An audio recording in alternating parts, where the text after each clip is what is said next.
और जो धुंधली नाम की उनकी पत्नी थी आंगन में, उसके कोई संतान पैदा नहीं हुई। आत्मदेव महाराज बड़े ही दुखी रहने लगे हैं। इधर धुंधली भी मन में विचार कर रही है, बड़े ही कठोर शब्दों वाली थी। आज मेरे श्रोता बंधुओं, ब्राह्मण देव ने मन में विचार किया है कि हमारे आंगन में कोई पुत्र या पुत्री पैदा नहीं हुआ, आखिर हम क्या करें। और बिन संतान के तो इस आंगन में रहना भी दुर्लभ है, क्योंकि लोग हमें निर्वंशी कहते हैं, हमारी पत्नी को बांझ बताते हैं। एक दिन आत्मदेव महाराज और मरने के लिए जिस समय घर से चले, जंगल में जाकर के मन में विचार किया है, मुझे देखो पहली बार है यहाँ पे, अगर समझ में आवे तो सही चल रही है, बस इतना ही आशीर्वाद बनाए रखिए, समझ में आनी चाहिए, नहीं थोड़ी और डाउन कर लेंगे। आज मेरे भगवत श्रोताओं, आत्मदेव महाराज इस समय जंगल में मरने के लिए चले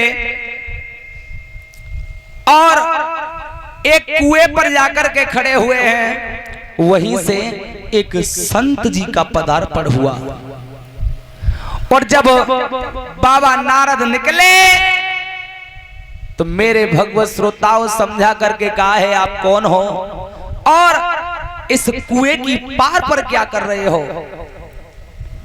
तो आत्मदेव महाराज रोकर के कहने लगे हैं, मैं यहाँ पर मरने के लिए आया हूँ, मेरे कोई संतान नहीं हुई, मुझे लोग निर्वंशी कहते हैं, मेरी रानी को मेरी जो पत्नी है घर में उसे बांझ बताते हैं, इसलिए अब मैं जीवित नहीं रहूंगा, अपने प्राणों को त्याग दूंगा। बाबा समझा करके कहने लगे, बुद्धि खराब हो गई है तुम्हारी, अरे एक संतान की खातिर मरने के लिए आए हो, तुम्हें ये नहीं मालूम अगर वही संतान अगर पूत निकल आए तो बहुत अच्छी बात है, अगर कपूत निकल गया तो तुम तो खुद नरक में जाओगे, वो तो जाएगा ही जाएगा, साथ में तुम्हें भी लेकर के जाएगा। समझा करके कहा है, बाबा ऐसी कोई बात नहीं है, आप सिर्फ हमारी एक बात सुनो, हमारे घर में संतान हो जाए, इससे बढ़कर हमें कुछ चाहिए नहीं।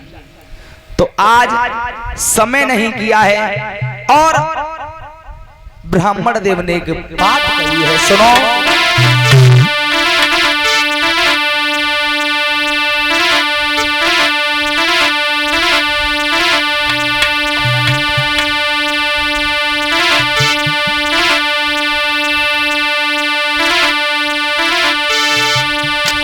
आज ब्राह्मण देव समझा करके बोले हैं, एक फल लिया है हाथ में फल, और समझा करके कहा है, हमारी एक बात सुनो, इस फल को ले जाकर के अपनी रानी को खिला देना।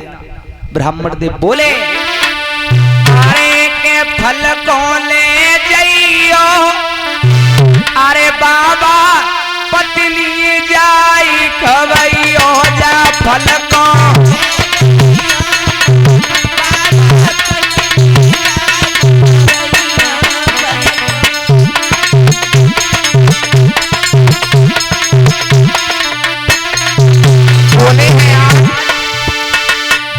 फल को ले जाइयो, ब्राह्मण पत्नी जाई खवैयो, फल को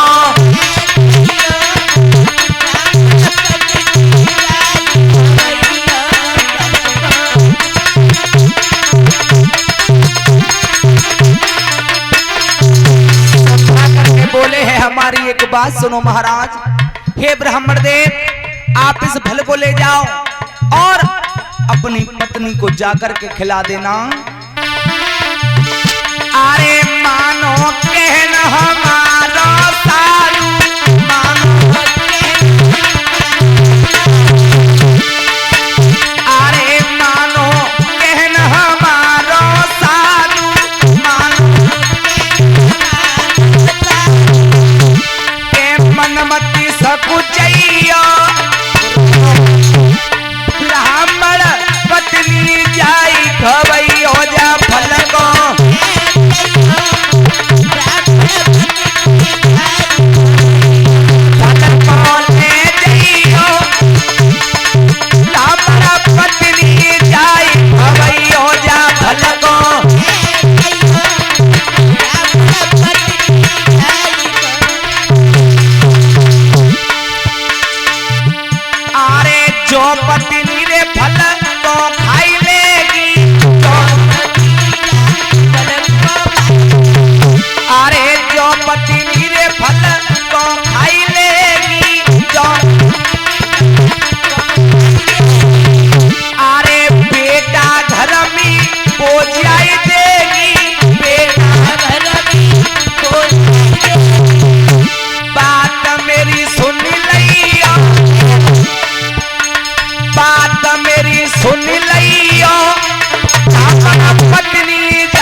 समझा करके कहा है आप इस फल को ले जाओ, जो तुम्हारी पत्नी है ना उसे ये फल ले जा करके खवा देना, उसके अवश्य संतान हो जाएगी।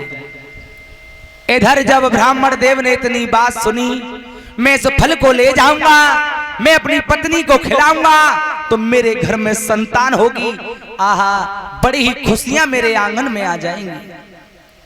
आज मेरे श्रोता बंधुओं, अगर किसी मैया के पास में पुत्र ना हो और उसे ये मालूम पड़ जाए, या किसी पिता के पास बेटा ना हो और पिता को ये मालूम पड़ जाए कि मुझे ये कार्य करने से मेरे घर में संतान हो जाएगी, प्राणों को भी त्याग देगा लेकिन उस काम को करेगा जरूर।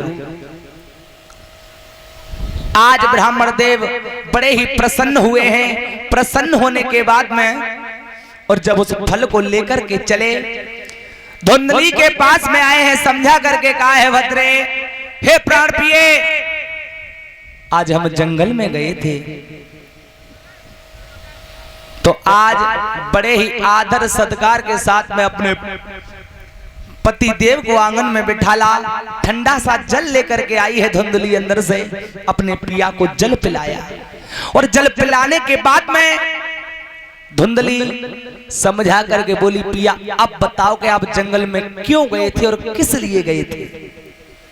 समझा करके कहने लगे हैं, देखिए हमारे घर में कोई संतान पैदा नहीं हुई, लोग हमें निर्वंशी कहते हैं, तुम्हें बांझ बताते हैं, इसलिए मैं जंगल में अपने प्राणों की आहुति देने के लिए गया था, मरने के लिए गया था, मैं मरने के लिए। हाँ, फिर मैं जब वहां पर गया तो वहां पर मुझे संत से भेंट हुई, और जब मुझे संतों से भेंट हुई तो उन्होंने मुझे एक फल दिया, और जब फल दिया उन्होंने मुझसे कहा इस फल को ले जा करके अपनी पत्नी को खिला देना, उनके संतान पैदा हो जाएगी। आज मेरे भगवत श्रोताओं, जब इतनी बात सुनी है तो धुंधली, नाम ही उसका धुंधली था, इतनी करस का स्त्री थी कि अपने पति की बात को नहीं माना करती थी। मन में विचार किया है, अगर मैंने इस फल को खा लिया और जब मेरे उदर में बच्चा आएगा तो मेरा उदर बढ़ने लगेगा, अगर किसी तरह से गांव में आग लग गई या चोर आए गए तो मैं तो भग भी नहीं पाऊंगी। अगर आग लग गई तो मैं आग में जल करके मर जाऊंगी, अगर चोर आए गए काऊ तरीका तो वे चोर ही मार देंगे, मैं इस गर्भ की पीड़ा को सहन नहीं कर पाऊंगी। आज धुंधली बड़े बड़े विचार बना रही है अपने मन। आज मेरे भगवत श्रोताओं, लेकिन तब तक उसकी पड़ोस की जो बहन थी वो उसके पास में आई, समझा करके बोली है, बहन क्या बात है, हमें एक बात बता, तेरा चेहरा इतना उदास क्यों है, आखिर बात क्या है। तो आज मेरे भगवत श्रोताओं, धुंधली ने सारा हाल बताया है कि मेरे पिया जंगल में गए थे मरने के लिए, और जंगल से एक साधु से ये फल लेकर के आए हैं, उन्होंने मुझे ये फल दिया है और उन्होंने ये कहा है कि तुम इस फल को खा लेना, तुम्हारे संतान हो जाएगी। और बहन, मुझे डर इस बात का है कि अगर किसी तरह से गांव में आग लग गई और मैं जल के मर गई तो बहन मैं तो मरूंगी, संगम बालक और मरे हो। बाऊची ना बहन, अगर काऊ तरह से गांव में चोर आए गए तो चोर ही मार देंगे। तो वो जो उसकी पड़ोसन थी वो समझा के बोली, तू चिंता ना कर, जितना समय से तेरे फल को तेरे महल में आए हुए हुआ है ना, उतने ही समय का मेरे गर्भ है, और मैं अपना बच्चा तुझे दे दूंगी। तेरे घर में एक गाय है, उसके भी कोई बछड़ा पैदा नहीं हुआ, जब फल है गाय खवाए दे, गाय माता को इस फल को खिला दे, और जो मेरे संतान होगी मैं उसे तुझे दे दूंगी, तू उसके बदले में मुझे कुछ धन दे देना। 12 समय ऐसा ही किया। इतनी बात कहकर के पड़ोसन तो चली गई। धुंधली ने बिना पति को बताए वो फल उठा करके गाय माता को खिला दिया। और जब धीमे धीमे समय व्यतीत हुआ धीमे धीमे समय व्यतीत होता चला गया। आज मेरे भगवत श्रोताओं, जब बच्चे के जन्म का प्रसंग आया, ऐसा ही नहीं लिखा गुरुदेव जी ने,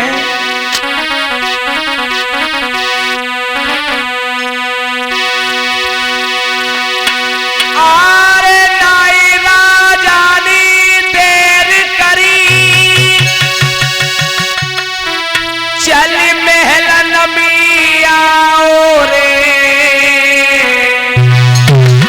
अरे दुल्हन आंगन में बैठी जाती हंसी हंसी के बतराओ रे।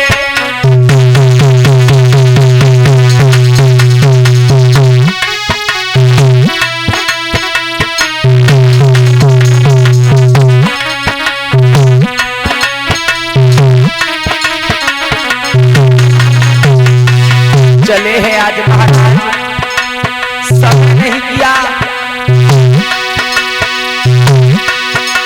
हमारे नारी धुंधली महलन में बातें फिर बतलाओ रे, और काहे मेरो लाल नारी कमो पूरे दिखाओ रे।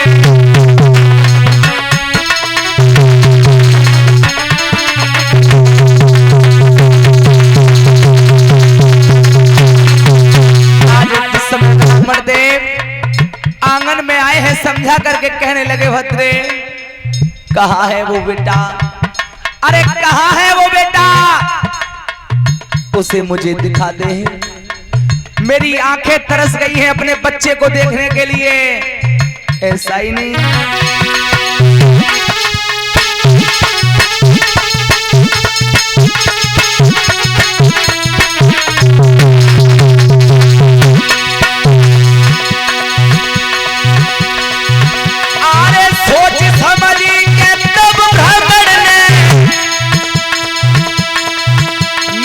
पत्नी गिरा सुनाई,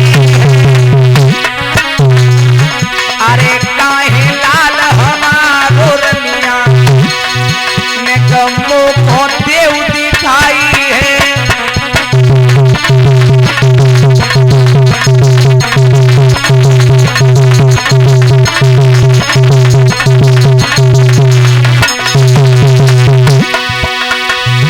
अरे काहे लाल हमारो रनिया मोको देव दिखाई, अरे वेद व्यास ने बोल कहे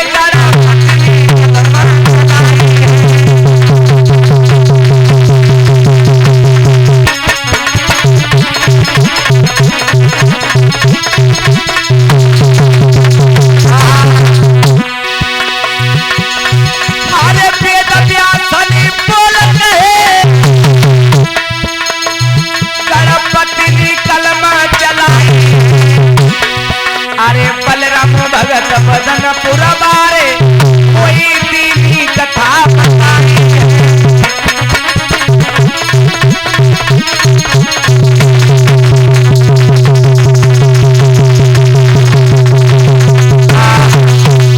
मेरे भैया समय नहीं किया है, समझा करके कहा है मुझे मेरे बच्चे को दिखाओ।